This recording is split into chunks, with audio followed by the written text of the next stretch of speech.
Good day. I am Blasime Alberico and I will discuss the strategies and activities used in reading. Know your students. Knowing your students involve gathering detailed information about students' demographic profile, like age, grade level, and cultural background, as well as their reading skills, interests, learning styles, and challenges. With this knowledge, teachers can select appropriate reading materials, provide personalized support, and set realistic goals that students can achieve.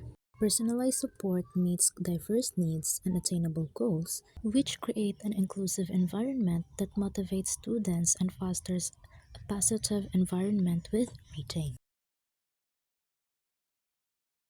Consider the following major stages as well as sample activities in the teaching methodology. First stage is pre-reading. This is a lead-in stage that allows the readers to activate their prior knowledge and create a schema based on the upcoming selection to be taken up. The pre-reading stage is the first step in the reading process, where you prepare your mind to engage with the text before actually starting to read it closely. Its goal is to build context, activate prior knowledge, and set a purpose for reading, all of which make the actual reading more efficient and understanding deeper. Critical vocabulary.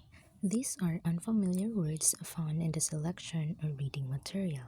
Critical vocabulary refers to words in a text that you don't already know, and they're called critical because understanding them is essential for grasping the full meaning of reading.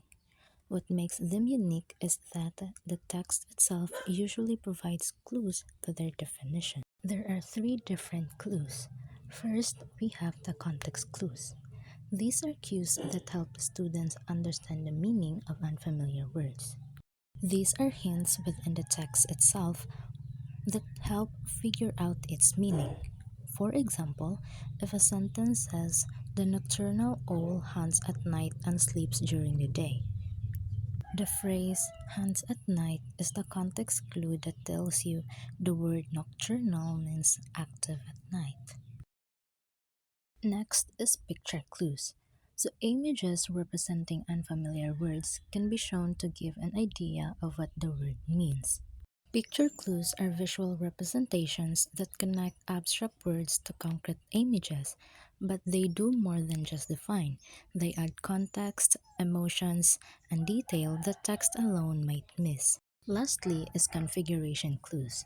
These are figures represented by short and long boxes that corresponds to the size of the letters in the given words. Configuration clues are visual tools that shows the spelling structure of a word, usually short and long boxes that match the number and length of the letters in a word. For example, the word elephant might be represented as with 8 boxes for 8 letters. Now we have directed reading activity.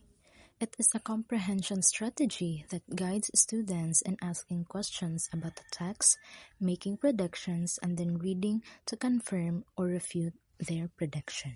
Directed reading activity is a structured, teacher-led strategy that helps students actively engage with the text by building curiosity and focus before reading. The teacher carefully designs questions and prompts to keep students focused on specific comprehension goals.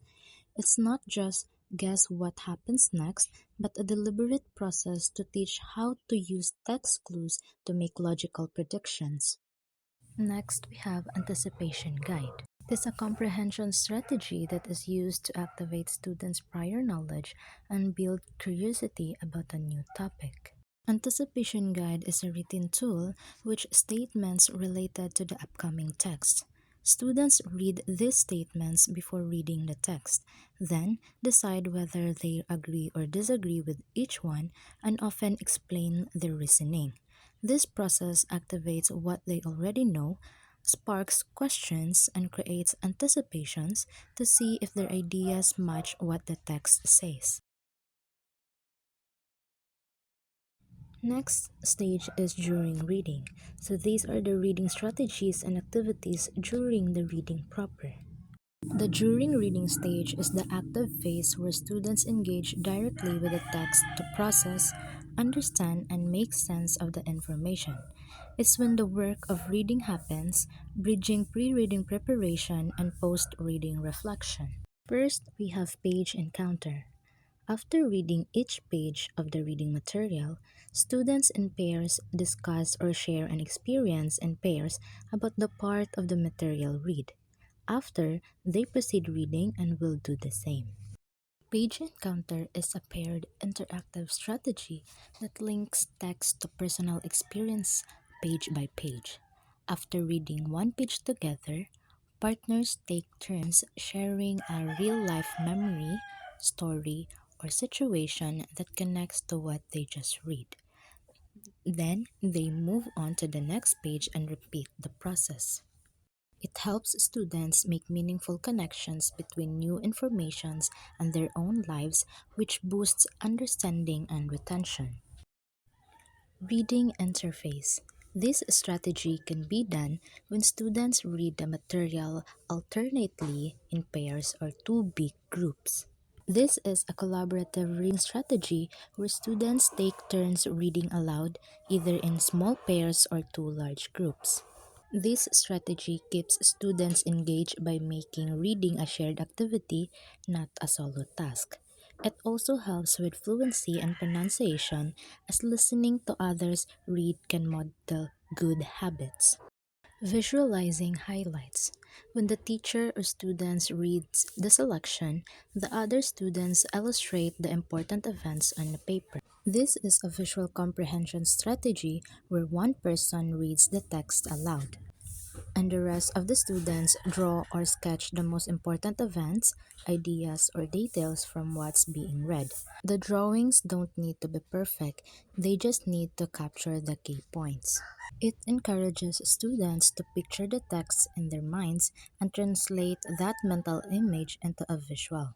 This is especially helpful for visual learners and makes abstract or complex information more concrete. The last stage of reading is post-reading. This stage of reading activity is done after a story or selection is read. This is the final phase of the reading process, taking place after the entire text is read. Its focus is on reinforcing, reflecting on, and assessing understanding of what was read, moving from processing the text to making sense of it in a larger context. It's where students connect ideas, apply what they've learned, and show what they've understood. The first strategy under post reading is dimensional questions. After reading and discussing the story and realization of its competencies, the teacher assesses how much the students have learned. So these are structured questions the teacher uses to assess students' learning after reading and discussing the text. The term dimensional means the questions cover multiple layers of understanding, not just basic facts, but also critical thinking, analysis, and application of the text competencies. It checks for both surface level and deep comprehension, ensuring students didn't just read the words but understood their meaning and relevance. And lastly, graphic organizers.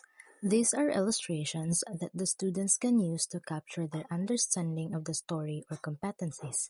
Thereafter, they explain the graphic organizer they have created. These are visual tools like Venn diagrams, story maps, concept maps, or timelines that students create to organize and display their understanding of the text or its competencies. After making the organizer, they explain their work to others to clarify their thinking. This helps students organize information logically, see connections between ideas, and communicate their understanding visually, which is helpful for those who learn better through images. Explaining the organizer also reinforces their learning by requiring them to put their thoughts into words.